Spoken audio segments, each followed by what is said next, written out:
Salam sejahtera bagi kita semuanya. Pembahasan kita pada hari ini adalah mengenai mengapa manusia menginginkan suatu ketenangan, kedamaian, ketentraman, dan kebahagiaan. Saudaraku, menurut ajaran perjalanan leluhur bahwa kita sebagai manusia adalah suatu sewajarnya menginginkan suatu apa yang menjadi tema di atas. Dan ini pun bisa kita lihat dalam kehidupan sehari-hari, bahwa misalnya setiap manusia menghendaki rasa tenang, tentram, damai, dan bahagia.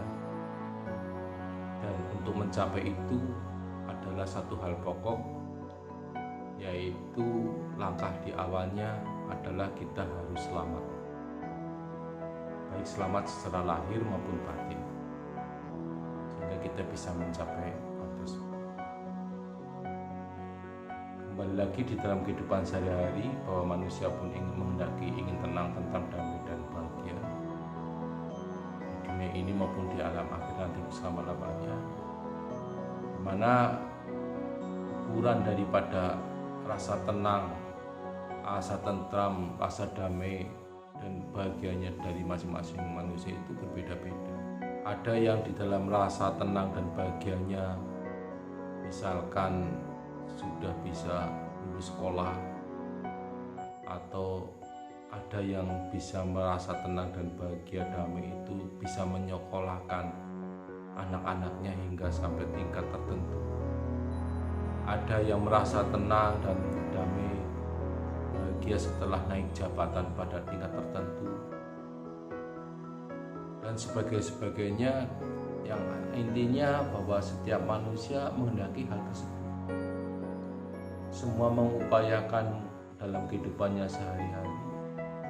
Di dalam upaya-upaya itu adalah mencapai rasa tenang, rasa tentram, rasa damai, dan rasa bahagia di dalam diri. Banyak upaya dan cara.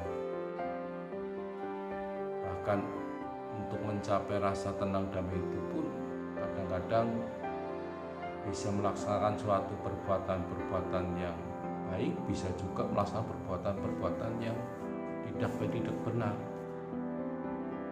Seolah segala macam cara pun diusahakannya demi dirinya menjadi merasa tenang, demi dirinya merasa damai, demi dirinya merasa tentram. Berbagai macam cara diupayakan. Yang melanggar hukum akan dilakukan, melanggar norma sosial juga dilakukan, melanggar norma adat ataupun aturan-aturan, bahkan aturan-aturan yang dianggap suci pun bisa dilanggar demi untuk dirinya merasa tenang, merasa damai, merasa tentram. Ini dilakukan. Dan menurut ajaran perjalanan leluhur bahwa tindakan-tindakan dari manusia yang menuju ke arah tersebut itu adalah suatu tindakan yang lumrah dan tindakan yang wajar. Hal ini dikarenakan di dalam ajaran perjalanan leluhur, di dalam ajarannya itu memberikan suatu pengertian bahwa sesungguhnya kita sebagai manusia di dunia ini, kita sebagai manusia, bahkan semua manusia dan makhluk-makhluk yang lain yang pada khususnya makhluk-makhluk hidup, bahwasanya kita di dunia ini yang terlahir melalui perantaraan bapak dan ibu masing-masing di wilayah dan tempat yang berbeda, waktu yang berbeda, tapi intinya bahwa di dalam setiap manusia itu ada rohnya, ada hidupnya. Nah, roh atau sang hidup yang ada di dalam diri kita itu sebelum kita terlahir di dunia, atau mungkin sebelum kita ada di dunia ini, pada awal pertama kalinya, bahwa sesungguhnya roh sang hidup kita itu adalah sesuatu